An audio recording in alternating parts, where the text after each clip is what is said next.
Hello everyone and welcome to How Good's Footy in Asia, episode 9. I'm your host, Matty Gale, AFL Asia's official podcast co-host. And we have with us Billy Krang Bang Krang in Vietnam, also our podcast host. And over in Malaysia, in Kuala Lumpur, we have one than no other than Shaun Di Gregorio. I think I might not have sounded that really well, but we'll just go with Digger. Digger, how's things over your way, mate? Good to see you. Yeah, pretty good, mate. We're back at work and I'm back in the office, and I was just saying to Billy before, we can get out and do full contact training this Saturday, first time since the shutdown. So we've had a couple of weeks of sort of social distancing when you train. So it'll be great to get out and get amongst it a bit more. So although I was just saying before also, we've had the 5 metre rule when you train. So I actually don't mind that. I don't mind having 5 metres between me and a bloke 15 or 20 years my junior. So it reminds me of the Masters. But yeah, we're back to the real thing on Saturday, which is good. Yeah, fantastic. We just heard today that Hong Kong's shutting down again, or from what we can gather. Tokyo in itself is getting around 250 to 300 cases a day, which is pretty alarming.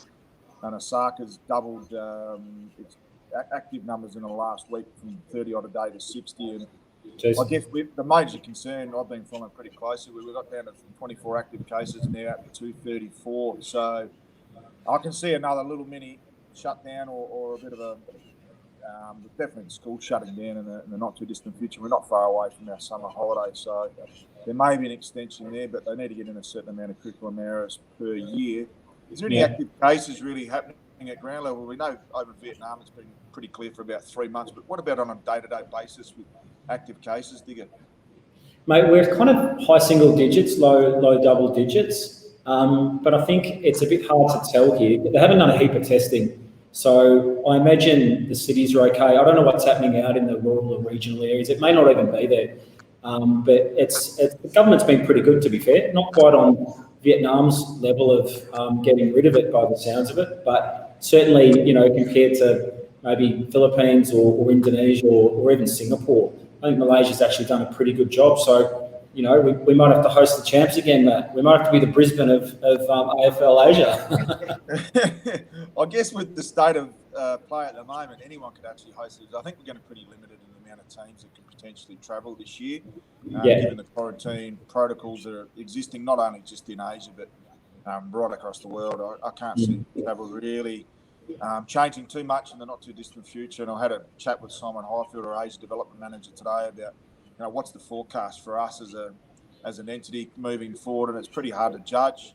You hear all sorts of claims that Australia might not open its borders until June next year, and for someone who's looking to move back to Australia, South Australia, I think not just South Australia but maybe other states as well have whacked on. You've got to pay for your own quarantine hotels now, so that could potentially set back my family from moving back to Australia as well. But there's all sorts of complications involved with travel wherever you go, and we just hope it clears up for our region in the not too distant future. Yeah, look, I think we're hopeful of getting something with Singapore, maybe Malaysia, Singapore, if we could squeeze a game in before the end of the year. Fantastic. That's probably our hope, but we might have to go into a bubble with the Wombats, and I'm not sure the Warriors would sign up for that. It's two very long weeks with Branchy and the boys, and so we'll see how it goes. Hope to get some interaction with the Branch vlog today. That'll be great. Hey, really, Bill? Okay, Digger. Tell us about your life growing up. Where did you grow up? How was your family back in the early days?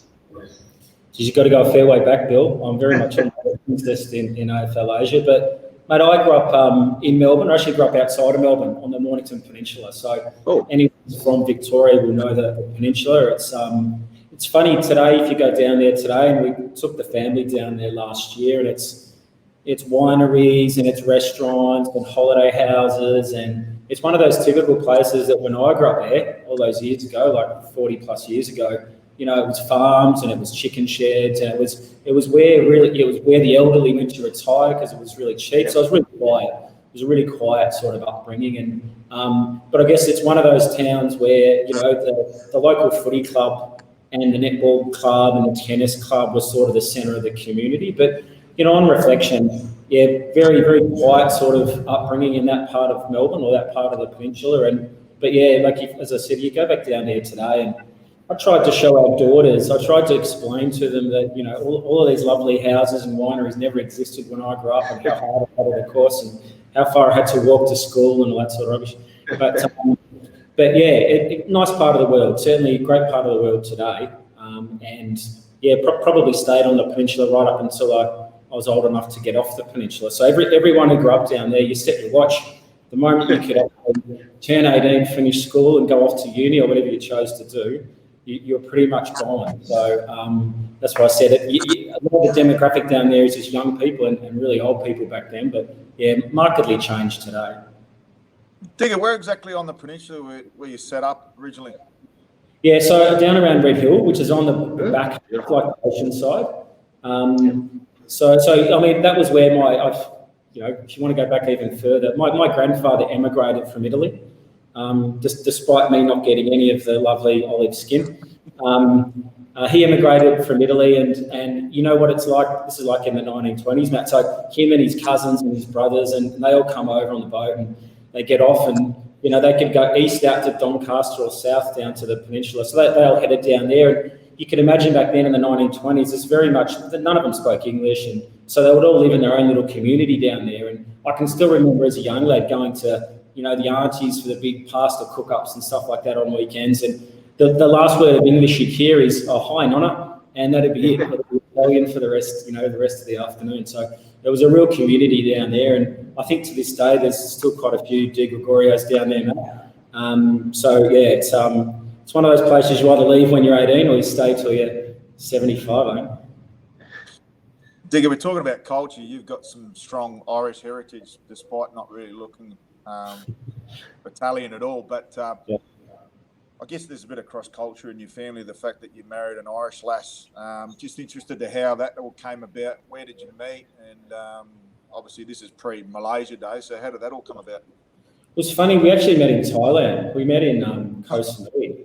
So anyone who's been to Koh Samui will know the Green Mango, which is a heaving big nightclub. Hasn't changed in 20, 25 years. So this is the late 90s. And my wife's a nurse, so her and her friends were on their way to Australia for their gap year, or their work and holiday sort of year. And me and a couple of mates had taken one of those horrifically cheap holiday packages right after the financial crisis up to Thailand, where, you know, 10 days and 10 nights and 4 days for, you know, $500.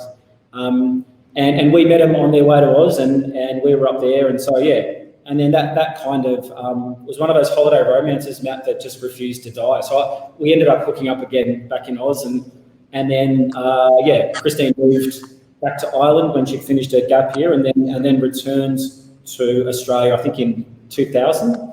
So she was a year in Australia, went back and then came back. But yeah, the Green Mango, funny thing, we went back there maybe about 5 or 6 years ago for the first time, back to Koh Samui and the Green Mango. And you walk down that little road, which 20 years ago had nothing, right? It was a dirt road and old shops, and all of a sudden there's these heaving bars and everything. But sure enough, you get to the end of that street, and there's the Green Mango, untouched in all its glory. You know, original and furnishings throughout. So it was funny going back there. Fair to say, it looked a bit different to how I remembered it. I remember being there and being a really good dancer and being really cool and, you know, having a great time. That's what I thought. And I go back there now and I go, yeah, I think it's passed me by a long way. Before we get on to the footy, your professional life is fascinating, actually. Can you tell us a little bit about your background? I think, was it realestate.com.au originally, and then how Frontier Digital Ventures came about and to where it is now, reaching the top 500 on the ASX. And yeah, run us through all of that, please. Yeah, so I've been in the same industry for 20 years now, which is online marketplaces, so realestate.com, and those sorts of businesses. So I was working for them in Melbourne. I worked for them for about 8 years and ended up running the Australian business there. So it was a pretty big business. And it was around about, 2007 or 8, we started investing in other markets around the world. So we went into the UK and Europe and the Middle East and Asia. And that was when I probably got the bug to move out of Oz. Sort of when you get an opportunity to travel and you see what else is around. And of course, Christine was obviously from from Europe, so that's always a bit of a tricky one. I mean, you're both married to non-Australians, I think, so you know that it's a bit tricky when you're trying to think where you're going to end up. And so I ended up being general manager of realestate.com.au in Australia. And then while I was working there was a very similar business here based out of KL called the iProperty Group. So exactly the same kind of business, online marketplaces. And they offered me the job to come up to KL and be the CEO of iProperty. So I was there for 4 or 5 years, and we ended up selling that business to the REA Group, realestate.com.au. So it was a very small world. Yeah. And then the founders of iProperty, two expat entrepreneurs here, we got together with them and we formed Frontier, or FTV. So this is about 2015. And then we listed it on the stock exchange in Sydney in 2016. And that company, just in the last 4 years, has grown pretty well. A bit of good luck and a bit of good management, probably equal doses of both, I suppose. And yeah, we got added to the ASX index, the All Ordinaries index, a couple of weeks ago, which was a nice milestone. So that just means that we're in the 500 biggest companies in Australia now. So I guess from 4 or 5 years ago to getting to that's been pretty good. But like other businesses, you want to get bigger again. So we've got a while to go yet, and we'd love to get into the ASX 300 and then the ASX 100 ultimately. But this COVID thing hasn't helped Bill with running a business in emerging markets. But yeah, it's been a pretty cool journey, and I've been pretty lucky, I suppose. Just awful lot of right place, right time, and good people, and things seem to happen. So tell us a little bit more about Frontier's day-to-day. I get that the premise is, developing market classified businesses. So what do you actually do with each of those entities, I guess, that you invest in or partner with? So we look at emerging markets, mostly Asia, LATAM, we're in Latin America, we're in a bit of MENA, so Middle East, North Africa, a bit of South Asia as well. So we basically invest in early stage online classifieds business. So if you could imagine realestate.com.au back in the year 2000 or something, very, very small. So we find these local entrepreneurs running these businesses in emerging markets, and we partner with them. So we invest capital. So we act a bit like a fund, like an operating VC fund. So we invest capital like a fund, and then we give them operational help as well. So we help them with strategy and how to run the business. We've been at it for so long, you sort of hand over the playbook and let that go. And then we try to acquire more of the business as it grows until we get above 50%. And then ultimately we want to operate those businesses. So we've got about a dozen investments at the moment, some big, some small, but all in emerging markets, and all either online property classifieds or online automotive, so car sales and that sort of model. So so we've only got 9 people here in KL, so it's very much a holding company. All of the activity, all of the action happens out in the markets that we're invested in. You mentioned COVID might be making the day-to-day complicated, like getting out to the markets and having meetings and things like that. But do you think the long-run impact could even help your business space more as things go online? I might not go to car yards or motorbike yards to buy my next vehicle. I might prefer... That's the thesis. That's our hope, and it certainly has. In the cars auto space, it's certainly helped the portals where people don't want to go to the dealership. They don't want the guy to bring the car to them. They want to do an online inquiry or review, and you can now buy the cars online from start to finish in some markets. So in Philippines, for example, Auto Deal is our site there. You can actually go online, choose your car, make the booking, process the payment, and they'll deliver it to you. So that's pretty remarkable in an emerging market where you can go onto the internet and buy a car. Property's a bit tougher because it's a much bigger purchase, and people are more conservative and they want to inspect the property. But yeah, absolutely. I mean, digital's one industry that I think will probably find a way through COVID and be more relevant than perhaps it was, even 6 months ago. Yep. All right, it's been 10 years since you and your young family finally made the move to Malaysia. Let's hit that track now.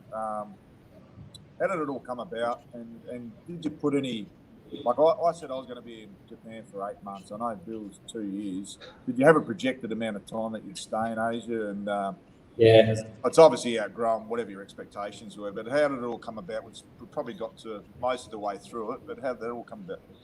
Well, yeah, it was obviously the job opportunity, but I think I'd been pretty keen to leave Australia just to have a change, and had looked at different parts of the world, and then the job opportunity came along, which was just great timing. And we just had our first daughter, so we got three girls, just had the first one, and you can imagine that, got a good job, just bought a house, got a young daughter, everything's nice, and as you would hope, and then so you tell your wife you want to move to Malaysia. That went down terrifically well. Of course, she'd already left her own country to come to Australia. But moving to Melbourne, it takes a long time to get into Melbourne. It's not like Sydney or Perth. I think Melbourne's a bit more tribal. It takes you a long time to make friends. So she'd done all that. And then I've come along and said, oh, hey, let's move to Malaysia. And kind of like, where? And to be honest, I couldn't find Malaysia on a map. Singapore, obviously, Bali, Hong Kong, Thailand, because that's where we met. We kind of went to Malaysia. We should actually check this place out. And I can remember a couple of friends giving me a book on Malaysia and just cast it aside. What do they know? I'll be fine. So we arrived up here off the back of that, and I think for my wife being from Europe or from Ireland, it's been actually good because she's closer to her family actually. So they've been out to see us more often than they might have if we'd still been in Melbourne. When we got here, I think it was probably a 3-year plan, maybe 3 to 4. And of course, first year goes like that. Second year, you find your niche, and it wasn't until the 3rd year I got here that I actually discovered the Warriors, or maybe later in the second year. 10 years later, we were 10 years back in January, so it's been great. I've got to say, Malaysia's turned out to be a really enjoyable place to live, and kids love it, and it's been good from being able to do my job, and it's a pretty relaxed kind of place, and not as probably developed as Singapore, obviously, but not as expensive, and maybe with a little better infrastructure than some other places in Asia. So it's a real happy medium, mate. Yep. Yeah. We'll touch on your playing days at the Malaysian Warriors. You've clocked up over 100 games. You do have it doesn't take long, Matt. There aren't too many highlights, mate. It won't take very long. You do have a bit of white line fever, which we'll talk about a little bit later. What's been some of your fantastic feats as a player, and how much has footy changed in Asia during your tenure as a player? Oh, it's been an amazing change. I think when I came to Malaysia, I was pretty keen to play again because I hadn't played in a long time, and it probably showed. And you discover these expat teams, these local teams, and you think it's going to be a bunch of blokes, middle-aged, maybe a bit slow, and just like a beer, and you have a bit of fun. And certainly that's a huge part of it. It's been interesting in the last 3 years, even with, Papua New Guinea being involved and, Jakarta playing with Bali, the standard of AFL Asian footy in the last couple of years, I think has skyrocketed. If I go back to I remember the first champs I played, which was in Pattaya, good standard, but, really good players stood out. A good player really stood out, and you could probably get away with 3 or 4 really good players in your team and probably win a few matches. But watching PNG and Volcanoes the last couple of years, gee whiz, it's cracking footy now, and you actually need 16 really good players on the field. And I think the champs we snuck in 2017, I think we got in just in time before New Guinea came in and the Volcanoes got going, and there's still Singapore and Hong Kong who are always really strong, and then Philippines and others come along every few years with strong squads. But I think from when I started, it was pretty easy going. I could get a kick, probably lay a tackle, but now I think I'm more of the masters ilk, Matt. I think I look forward to Bali and Phuket each year to get a kick now. So you've been the Warriors, or you were the Warriors president for 5 years, was it? Yeah. How did you actually end up in the hot seat?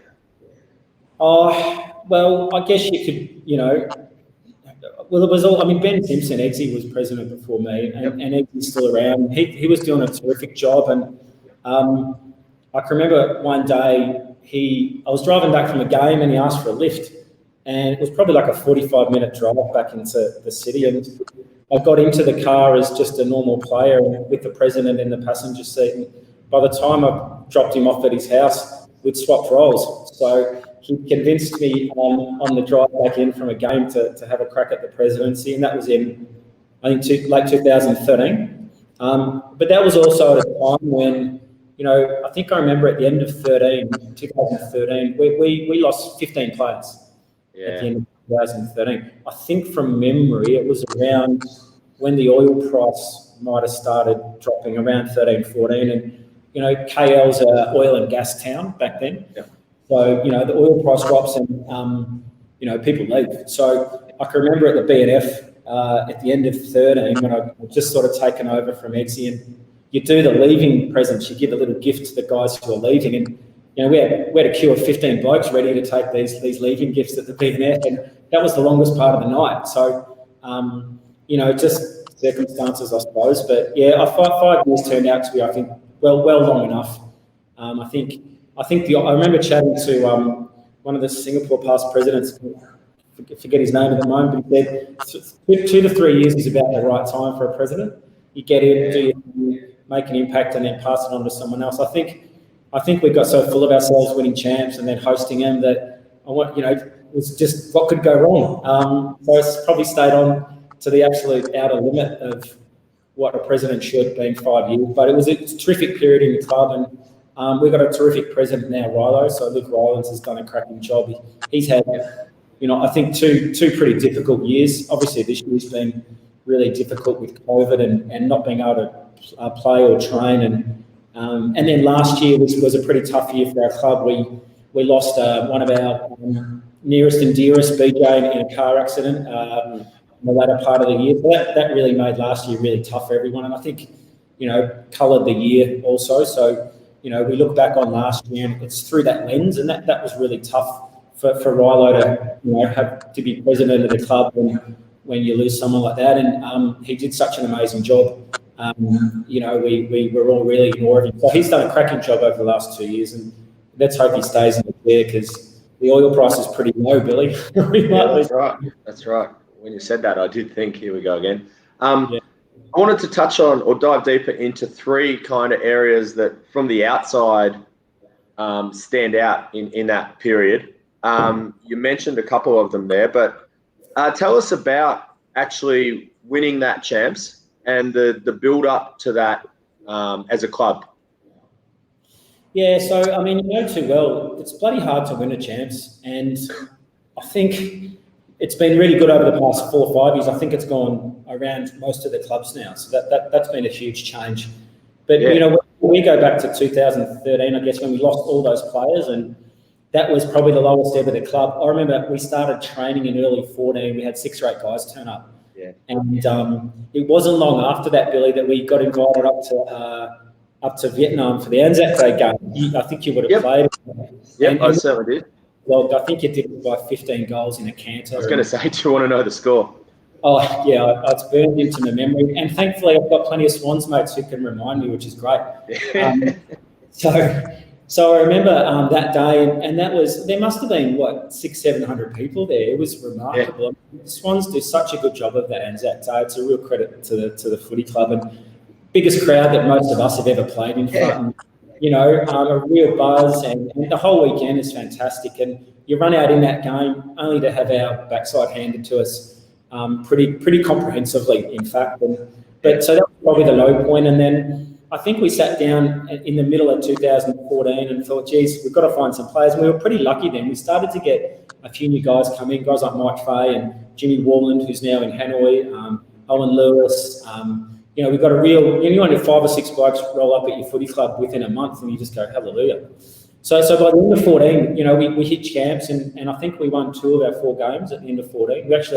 We beat Hong Kong for the first time ever at champs. So we kind of thought, we've got the makings of something here. And so that led us to sitting down at the end of 2014 and thought, how can we find more players? How can we look under every rock in Malaysia? And fortunately, around that time, Lendlease started doing a lot of work up in KL.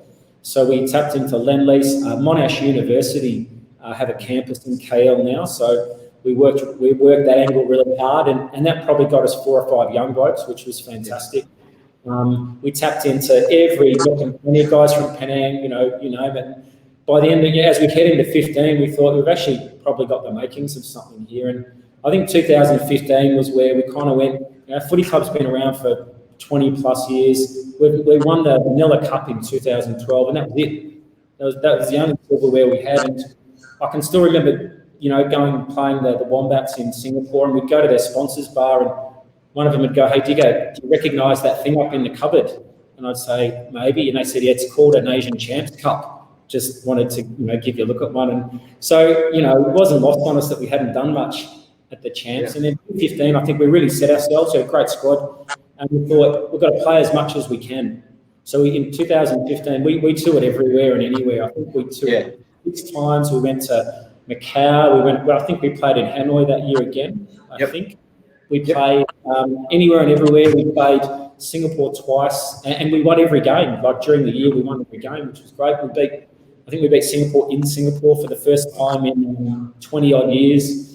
And then we get to the Champs, and really felt pretty good about our chances. And I remember we, had a couple of early injuries and not much go our way, but we got through to the semi-final, which we hadn't done since 2012, and we're up against Singapore. So, they're our nemesis. They always seem to get the better of us, and they're such a great squad. So and we knocked them over in the semi-final. So all of a sudden we're in the final for the first time in 2015, and I think what happened was we just played our final against Singapore. Yeah.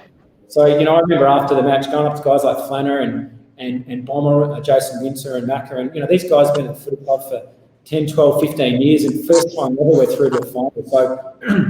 So the mood was just fantastic. And, we line up against Hong Kong, who I think they had as many guys on the sidelines as they had on the field. They had 2 teams, basically. So, and I remember we kicked the first couple and then fell away pretty quick, and they rolled us in that 2-15 game. So, but, we were cooked. I remember guys going off with cramp and guys coming on with cramp to replace. So, we knew that we were up against it. And then 2016, I think we managed to keep most of that squad together. And we went to the Champs, probably what we thought was a better team. And I remember we finished top of the table, like we were undefeated in all the qualifying games. So that was a pretty good achievement. And I think, unlike the previous year, we'd already mentally leapfrogged into the final. So we thought, we'll just have to go and play the semi, and then we'll get ready for the final. And of course, who do we come up against in the semi? Singapore, of course, right? So we come up against the Wombats in that semi, and they just torched us. They played as well as they played all day. And, we played as badly as we played all year, I would say. Yeah. So I think, coming away from 16, we were pretty shattered and thought that was the missed opportunity. Philippines won that year, so credit to them. They took the opportunity, and I think that was their first chance. Yeah. We felt that was the one that probably slipped through. So 2017, we just said, right, if it's not now, it's probably never. This group of guys can't stay together for probably much longer. And we were lucky we got through to 17, and the whole year I think was just focused on Champs. We didn't worry too much about home and away games. We just wanted to really win the Champs, so we built to that, and went down to the dog track or the trotting track outside of Manila. It was in Philippines, wasn't it, outside of Manila? Yeah, right. Had a cracking day. I mean, I'd retired myself to Division 2 by then, Billy, so I got to watch, which was fantastic, and got obviously to enjoy being umpired by Matt Gale, which was I think it was the first time I met Matt, was when he sent me off.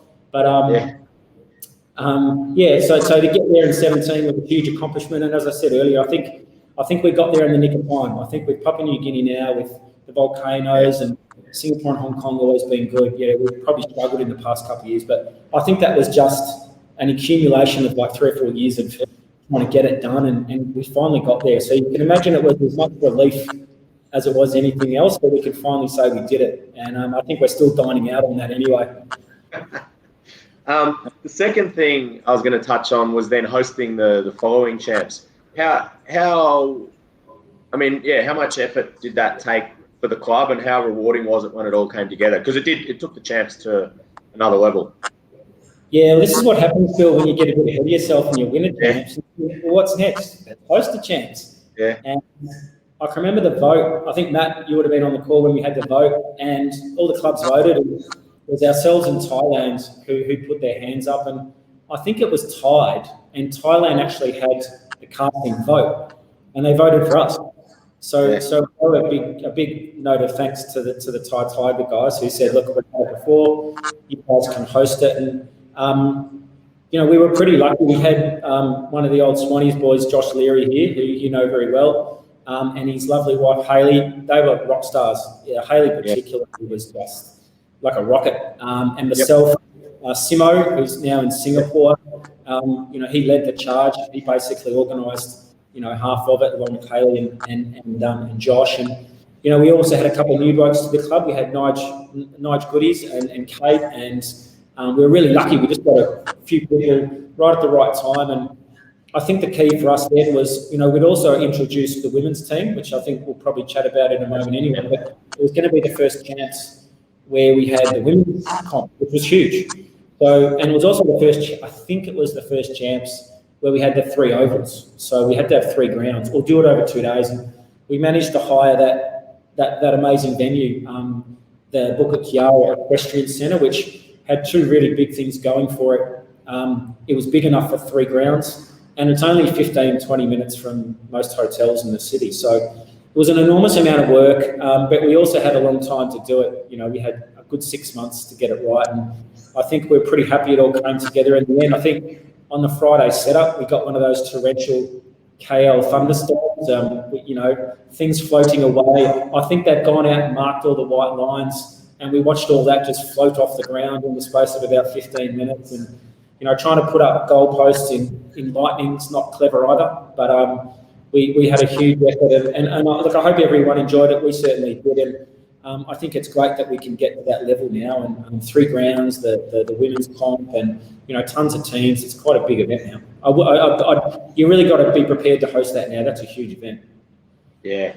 Just on that, Digger, working very closely alongside the Malaysian Warriors in a president's sort of capacity. I've done a few Asian champs now with the hosting nation, and quite clearly you guys have been the most organised. Terrific to work with, super organised, and just put on an absolute superb show. How difficult is it? And did you get any complications along the way? Mate, it's like the duck on the water analogy, isn't it? It's all smooth and lots of activity underneath. I think one thing we did early on was once you got the venue set, you kind of got a basis to work with, and we secured that very early on in the piece. And then we set about trying to get sponsors. We wanted to make it a big event. We thought, well, to make it a big event, you need revenue, right? So you've got the entry fees for the clubs, but that basically pays for most of the ground hire and whatnot. So we put a lot of effort into getting sponsorship on board, which gave us the revenue for the day. So that allowed us to provide a bit more on the day. We did the function at Havana that night where we put on free beer basically for a few hours. That was all from sort of sponsors' revenue. We were able to get high quality things like goalposts, which all cost money, right? Everything that you think of, it all cost. And I think the other thing that probably, we really were lucky was to get iFlix involved as a sponsor. So they came in and, they did an amazing job in the live casting of the camps. I think the year before was probably the first time that had been done for the full day from memory. And getting the iFlix guys involved was huge because it really gave us something to crow about.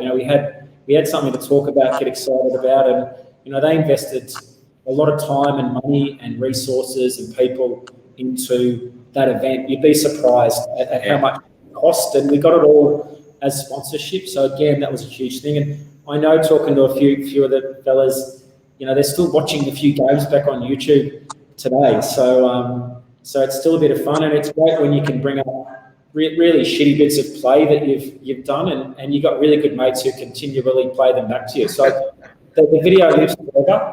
Simo in Singapore is particularly good at that. He's got a little catalogue of clips of me and others either falling over or going the wrong way or running over men on the mark or that sort of stuff. So I think the iFlix thing was a huge part. And once the day starts, Matt, it's all in the lap of the gods anyway. Your work's done and you can relax and try and get a kick. And it turned out right. The third part of the presidency, I guess, would be, in my mind anyway, from the outside, would be the AFLW leg of the club coming into being. You mentioned Hayley. How did that all come about, and then what do you think that's brought to the Warriors as an overall footy club? Has it changed the culture? What's it's doubled the size of the club plus. I mean, probably, there's often more AFL the women training than there are the men, to be fair. So it's brought another dimension to the footy club. It's so much better than it was. You've got families more involved. You've got husband and wives playing, and a lot of the women's team play for the Gaelic team here as well. So it's probably brought us closer to the Gaelic team. So there's more Gaelic guys coming and having a kick of Aussie rules, and quite a number of the Warriors playing Gaelic as well. But I think back, it was Tori and Hayley who really got it off the ground back in, I think it was 2017, because it coincided with our 25th anniversary. I think we played the first women's game back in 2017. So, and obviously, sponsors for just the community feel of the footy club, it's been huge. And I think it's a bit of a bucket against, back in 2013 when we lost 13 or I think it was 15 of the men's team. It was fairly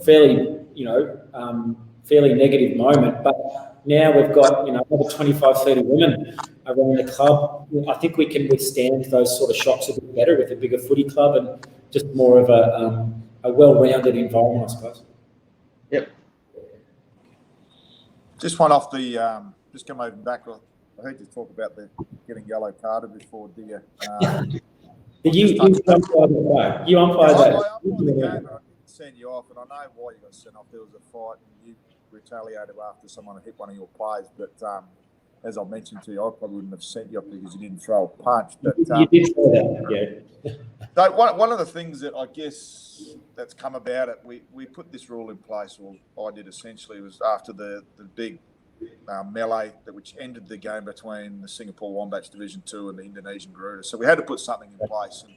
And thank goodness last year there wasn't even a card handed out. You did get yellow carded that day, and you were quite frustrated, and you were reminding me, how long have I got to go until I get back onto the field? And I kept on, we were in conversation about it. And then I guess the tide turned, and a bit of a luxury that we talk about footy gods and way things pan out was the fact that one of the Philippine Eagles actually got sent off in the grand final, a couple of minutes into that grand final, mind you.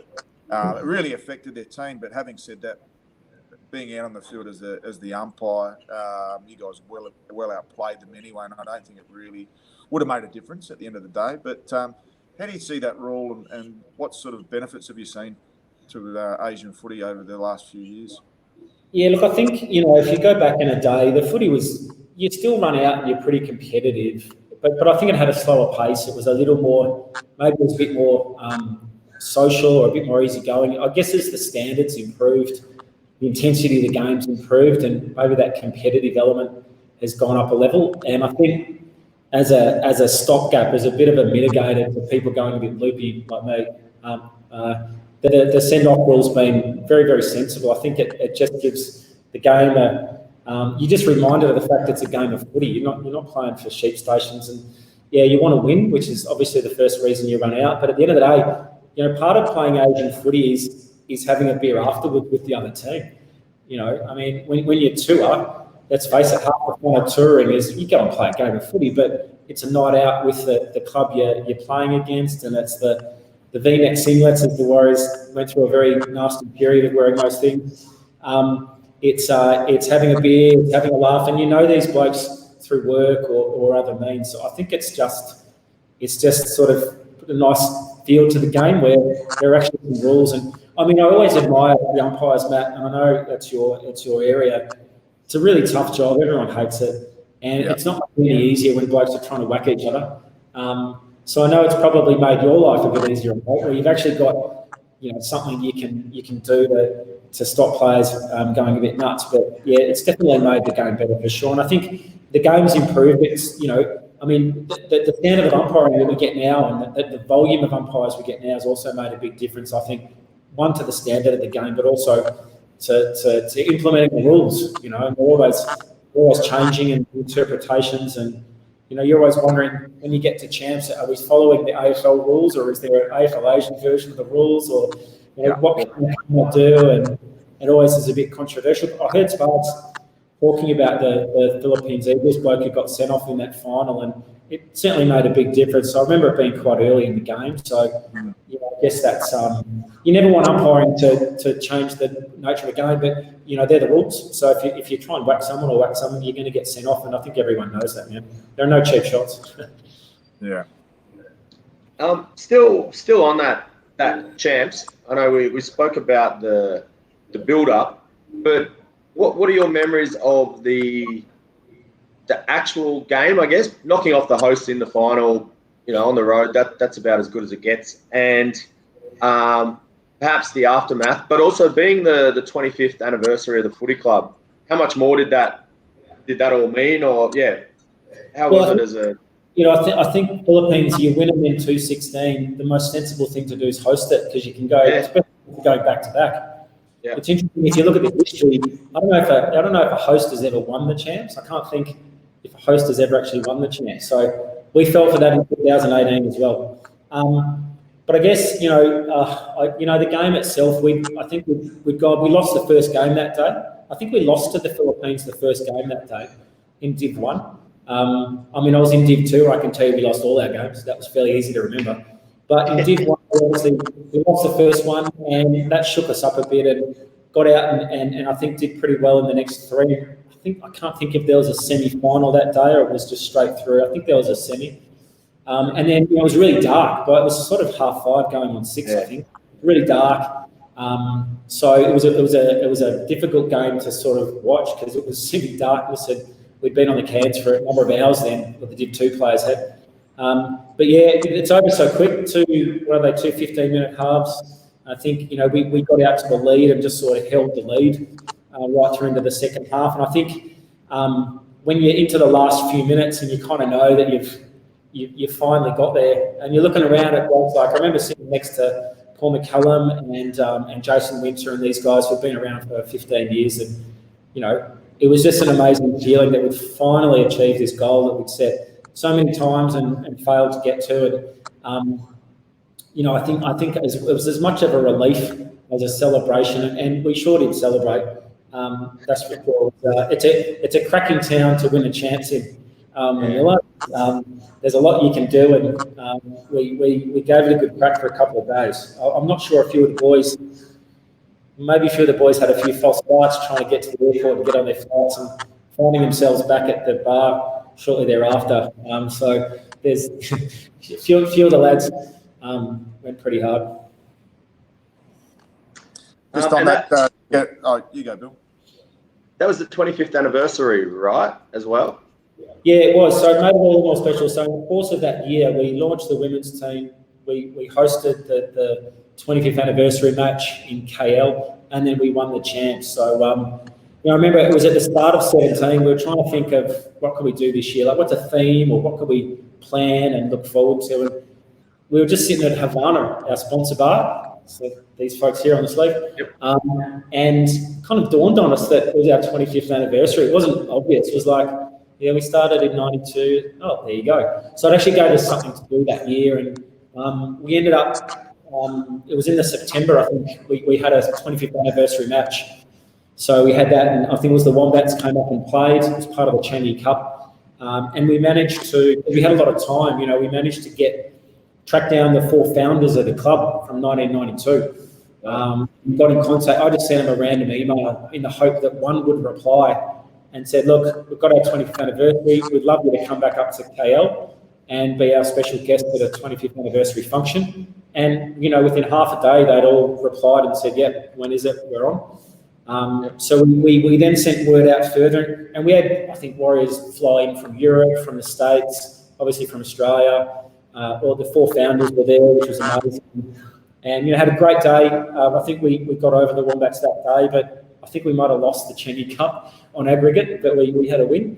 And then that night, obviously, had a cracking function where we had the 4 founders up on stage, like as a panel, and they were just interviewed and told us all about the history of the footy club and how it started and what it was like back in the early 90s and the first match they played. And you get a couple of characters who can really tell a story. And they had the room in the palm of their hands for quite some time. And so it was a cracking year. I've got to say, when you look back, 25th anniversary, we launched the women's team and we finally win champs. So it's a pretty hard one to follow up. But yeah, certainly enjoyed it. It was really good because it also gave us something to reconnect with past players about. So you could go to blokes who were still living in KL, but had maybe, drifted away from the footy club, and gave you something to go to them and say, hey, look, come back and get involved. And certainly to get the 4 founders to fly up from Australia. I think one of them might have been in Bali, but the other 3 flew up from Oz for the weekend. And we've got a lovely photo of them in the 25th anniversary shirt, the 4 of them at Havana there. That's sort of up on the wall. So, big buzz for the club. And like I said, really good way to get people back involved who had maybe drifted away and maybe thought that, it wasn't relevant so much. And, great event, great year. Yeah. All right, we're just about at that time of the day where we're about to head into our Tribal Sport Friendly Fire Round. We'd like to thank our sponsors, Tribal Sport, who, Digger, you've got a Tribal Sport shirt on there yourself. This is last year, of course. The 219 shirts are sitting on the docks in Sydney somewhere since about March, but anyway. I'd like to thank Big Brian, Big Lakey there for all the support that they've given us over the past 2 years, and hopefully that continues into the future. So without further ado, over to you, Billy Bang Bang Krang, with this week's Friendly Fire Round, brought to you by Tribal Sport. Before we get into it, I'll just give a few shout outs to people who've been commenting as we go. Michael Donoghue, complimenting the Warriors on the culture, and Root, one of our favourites with his new haircut, legend, and Darren Whitfield in Hong Kong saying another legend of AFL Asian footy. I can't believe they're honest. The comments are a little bit less feisty than I would have imagined. So onto the Tribal Talks Friendly Fire Round. Aside from Digger, what nicknames have you had or gone by over the journey? I always wanted to be called Horse, but you can never name yourself. So that never really copped on. But it's always been like Shawnee, which is a shocker. Yeah. Or, but Digger, Digger. Or variations are hard to say surname. You did see the profile picture of this podcast, did you? I didn't actually put the photo when I set it up. I did it in the airport this morning, and it's just drawn a Mongolian horse. It's pulled and put it there. So there you go. You've made it. What clubs have you played for? Mate, Red Hill Footy Club when I was a junior, right up to my underage, like under 17s, school footy, so the AGS in Melbourne, so Peninsula Grammar. Then played some amateurs with Peninsula, and then ended up in the Yarra Valley playing for Sylvan, which was late in the mid-90s, when you're a bit more serious about your footy, I guess. But that was, that was tough. A punsy little, lad like me going up there and playing with, real big tough country lads, farmers and tradies and stuff. It was bloody cold up there too. But taught you a lot about footy, playing sort of country footy. What's your preferred position? Right at the moment? At any stage, I would say. Fully able-bodied, prime. We're all on ballers, aren't we, Billy? Everyone's a midfielder. No, not me. As I get older, I think you go further down into the back line. So I was always a centre half forward.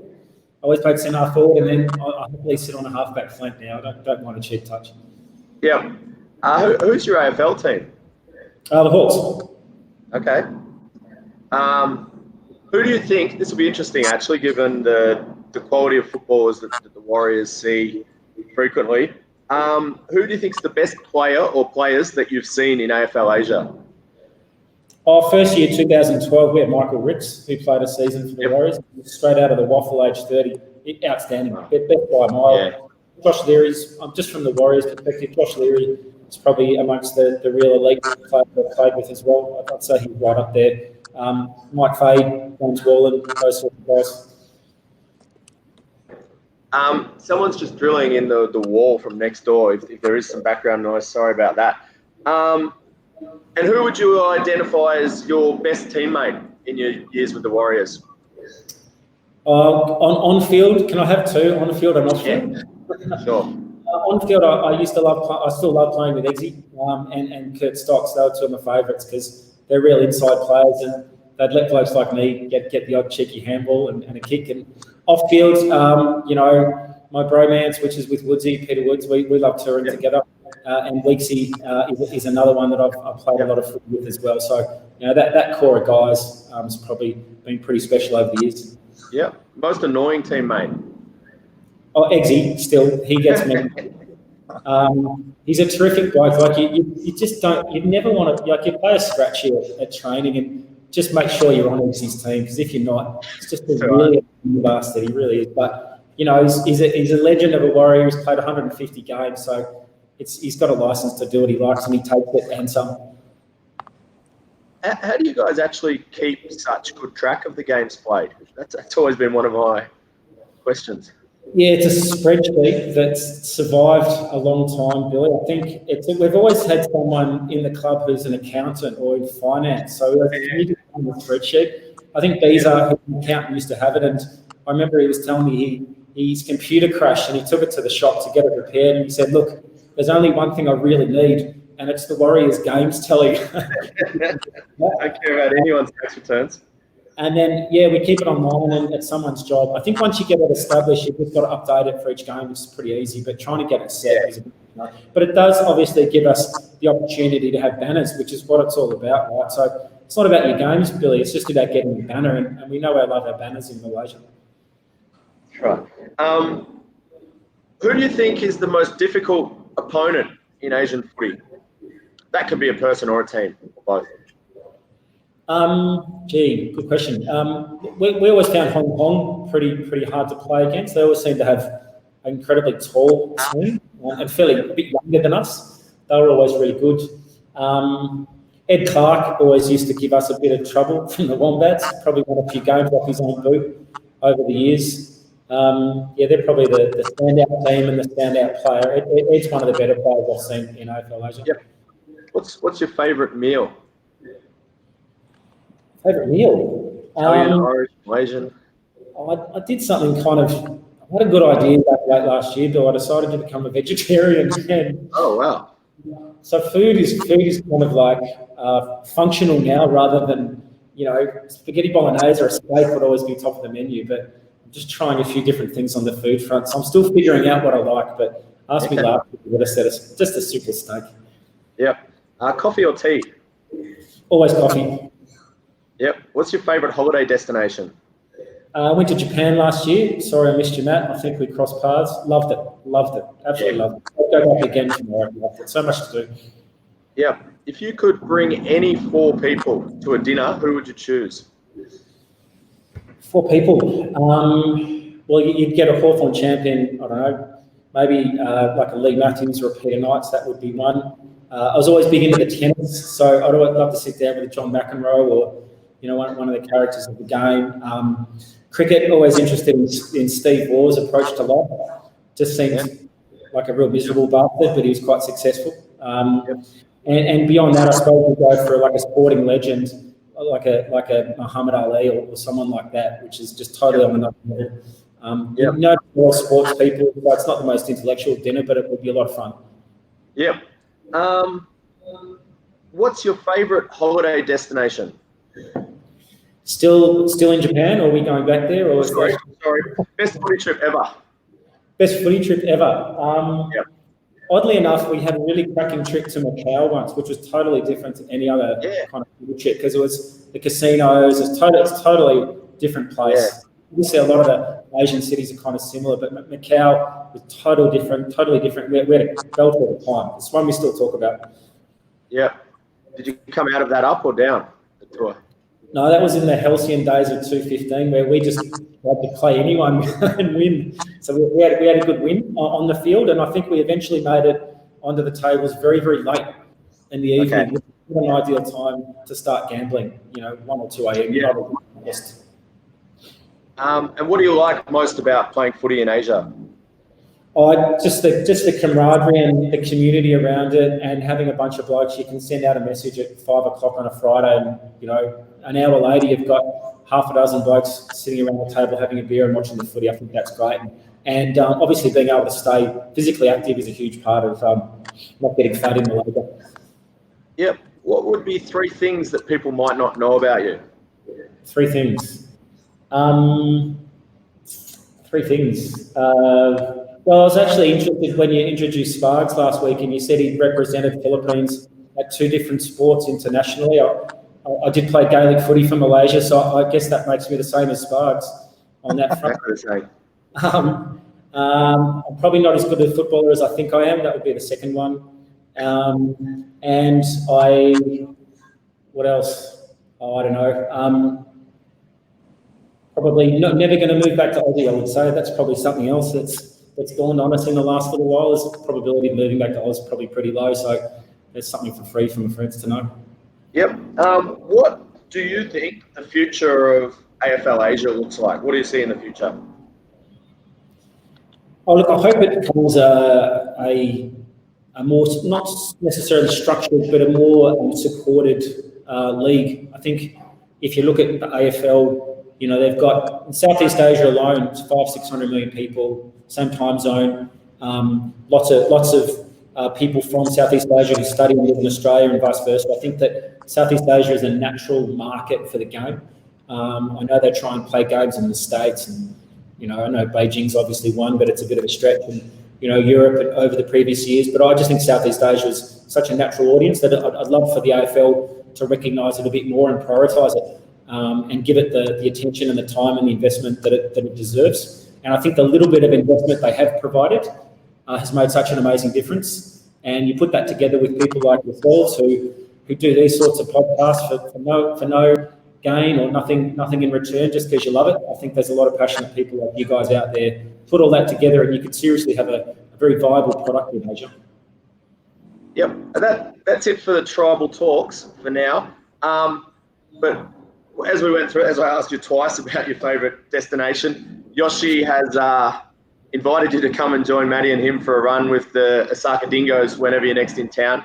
And Julia has also mentioned how proud she is to be a part of the Warriors. Love to. I don't mind the international stuff, as you know. I actually played a game for the South Dublin Swans last year. There you go. That could be the third thing. Really? Didn't about me.